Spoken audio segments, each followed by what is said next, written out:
But कहीं ना कहीं प्रोपेगेंडा तो था पूरा पूरा। बट अब वी आर हैप्पी कि फाइनली हमारा 11 दिन का जो प्रोटेस्ट है, हमारे पैरों में छाले पड़ गए, गले खराब हो गए, बट फाइनली कुछ हमारे फेवर में हुआ है। अब आप मेरे को पत्थर मारोगे, आप मेरे को लात मारोगे, तो मैं भी आपको आगे से गुस्सा करूंगा ही।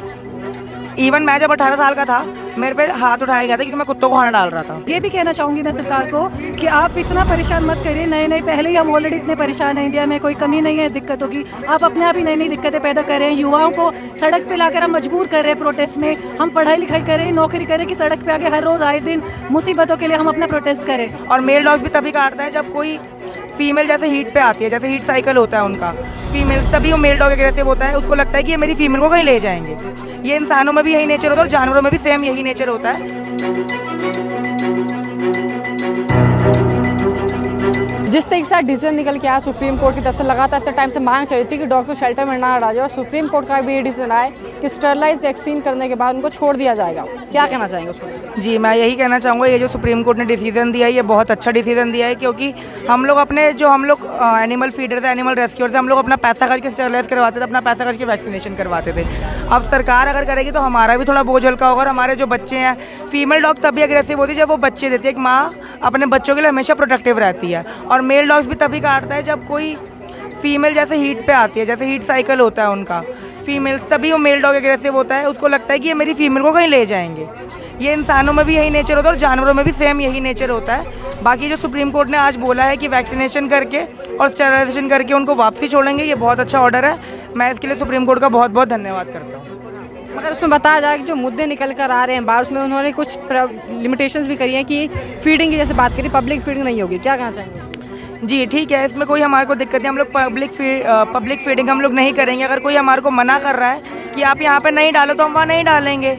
हमें भी देखो, हमें किसी से लड़ने का शौक नहीं है। एनिमल लवर्स को खाली ये दिखाया जाता है कि ये लोग एग्रेसिव होते हैं। डॉग्स को भी ये दिखाया जाता है कि वो एग्रेसिव होते हैं। हमारे साथ पास्ट में कितना कुछ हुआ होता है, हमारे बच्चों के साथ, जो हमारे बेजुबान बच्चे हैं उनके साथ पास्ट में बहुत कुछ हुआ होता है। तभी कोई, अब देखो, जो भी एक्शन होता है उसका ऑपोजिट रिएक्शन होता ही होता है। अब आप मेरे को पत्थर मारोगे, आप मेरे को लात मारोगे, तो मैं भी आपको आगे से गुस्सा करूँगा ही। इवन मैं जब 18 साल का था, मेरे पे हाथ उठाया गया था क्योंकि मैं कुत्तों को खाना डाल रहा था। तो फिर वो तो देखो एग्रेसिव नेचर बंदे का हो ही जाता है उसमें। सर, जो बात हो रही थी, जिस तरीके से जो बात हो रही है, लगातार फीडिंग की बात हो रही है, कई लोगों का ये भी कहना है कि फीडिंग पॉइंट्स बनाए जाएं स्पेसिफिक। मगर कुत्तों का तो टेरिटोरियल होता है अपना अपना, तो उसको लेकर भी इशू आता है। सर, फीडिंग पॉइंट्स RWA और MCD को ही बनाने पड़ेंगे, ताकि हमारे लिए एक डेजिग्नेटेड पॉइंट हो कि हम अपने कुत्ते को वहीं खाना देंगे। अगर हमारे लिए कोई पहले से ही ये चीज़ होती कि फीडिंग पॉइंट है, तो हम लोग वहीं पर उनको खाना देंगे। हमारे को कोई शौक नहीं कि हम किसी के घर के आगे जाके गंद मचाएं। और यहाँ पर ये भी मुद्दा उठता है कि डॉग सुसु पॉटी करता है, तो देखो वो नासमझ है, वो बेजुबान है, इतना उसके अंदर पता नहीं है कि उसको कहाँ पर सुसु करना है, कहाँ पर पॉटी करना है। इंसान इतना कुछ कर रहा है वहाँ पे रोडों पे खुले में, जबकि इंसानों के तो शौचालय बने हुए हैं। सरकारी शौचालय कितने बने होते हैं, वो तब भी वहाँ नहीं जाता। जो फ्री वाले बने हैं वो वहाँ भी नहीं जाता है, वो तब भी रोड पे ही सुसु कर रहा होता है। मैंने अपनी आंखों से देखा, वो रोड पे ही यूरिनेट कर रहा होता है। एग्रेसिव डॉग्स को लेकर भी बात की थी, लेकिन आइडेंटिफाई होगा कि कैसे कौन सा डॉग एग्रेसिव है। बिल्कुल बिल्कुल बिल्कुल, ये सरकार, जैसा कि हमारे को पता है, ये MCD के द्वारा ही पता किया जाएगा। जो विक्टिम होगा, जिसको डॉग ने काटा है, उसको आगे आना होगा, प्रॉपर MLC दिखानी होगी अपनी, और साथ में डॉक्टर का जो पर्चा होगा वो दिखाना होगी, ये डॉग बाइट ही है, और CCTV फुटेज दिखानी होगी, जैसा हमारे को पता है कि इसी डॉग ने काटा। नहीं तो ऐसे तो मैं कह दूँगा कि आपने मेरे को आके धमकाया, आपने मेरे को मारा है। प्रूफ तो कोई होना चाहिए ना, ऐसे तो सारे हमारे बेजुबान बच्चे वो बन जाएंगे, विक्टिम बन जाएंगे। जी, तो खुश हैं बेसिकली सुप्रीम कोर्ट? जी, ये जो सुप्रीम कोर्ट ने ऑर्डर दिया है, इससे हम लोग खुश हैं। बस यही है कि ये जो हमारा No More 50 है, ये भी हटे। सॉरी, No More 50 को इम्प्लीमेंट करें, 50 रुपये के फाइन से हटा के इसको आगे बढ़ाएं। जी बिल्कुल। चलिए, और लोगों से बात करते हैं। यहाँ पे हमारे साथ शोड़ो मौजूद है। मैम, सुप्रीम कोर्ट से डिसीजन आए, इतने टाइम से आप लोग जो कॉन्टेस्ट अपनी फाइट कर रहे थे, वो कहीं ना कहीं सक्सेसफुल होती दिखी है। क्या कहेंगे डिसीजन जो आए कि अब शेल्टर्स में नहीं रखेंगे, उनको स्टरलाइज और वैक्सीनेट करके छोड़ा?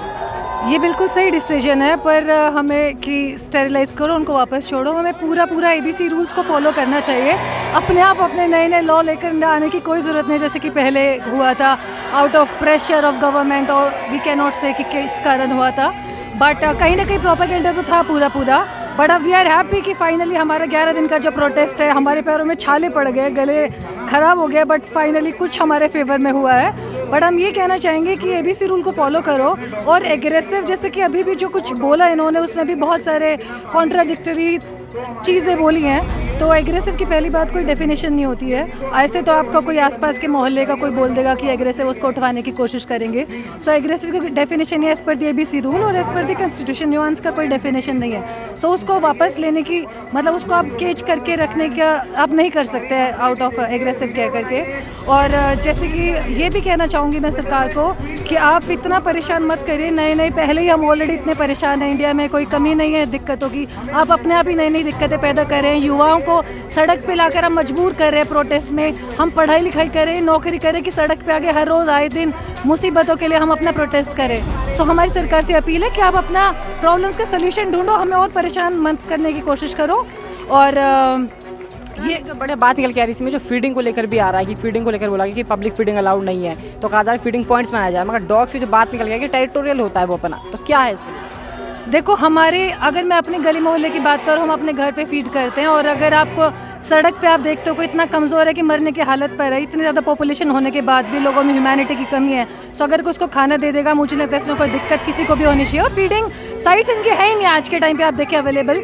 सो अगर एक फीडिंग जोन बनाएंगे लोग तो वो भी अच्छा है कि लोगों को एक जगह मिल जाएगी खाना डालने की, और कुत्तों को भी एक जगह मिल जाएगी कि जहाँ पर उनको खाना मिल सकता है। लेकिन इसका मतलब ये नहीं कि आप चाह कर भी आप उसको कहीं पर खाना नहीं दे पाएँ। तो अगर आपको लगता है कि भाई कोई ज़रूरतमंद है जो बिल्कुल इतने बद से बदतर हालत में हम सड़क पे देखते हैं, तो उसको आप खाना देना ही मानवता है, आप उसको रोकना कुछ ऐसा नहीं। लेकिन फीडिंग जोन ऑब्वियसली इनको प्रोवाइड करने चाहिए सबके लिए। अंतिम बात आपसे बोलना चाहें, आपने भी बोला जिस तरीके से कि जो बात हुई एग्रेसिव डॉग्स वाली, तो कैसे आइडेंटिफाई होगा कि कौन सा डॉग एग्रेसिव है कौन सा नहीं है? एग्रेसिव डॉग, देखो कोई डॉग एग्रेसिव बाय नेचर होता नहीं है, ये बनाया जाता है जब आप उसको खाने पीने की कमी आप उसके पास रखते हैं। और जब लोग, मेरी गली में हम देखते हैं कि बच्चे कैसे टीज करते हैं, पत्थर मारते थे, देन वी स्टार्टेड कि हम डॉग्स को अपने पार्किंग एरिया में रखें ताकि वो सेफ रहे। तो ये लोगों में मतलब एग्रेसिव आप उनको बनाते हो, कोई बाय डिफ़ॉल्ट एग्रेसिव होता नहीं है डॉग। और ये लोग जो डॉग हिटर्स हैं वो इसका फ़ायदा उठा सकते हैं कि वो कॉल करें एमसीडी वालों के उठाने के लिए।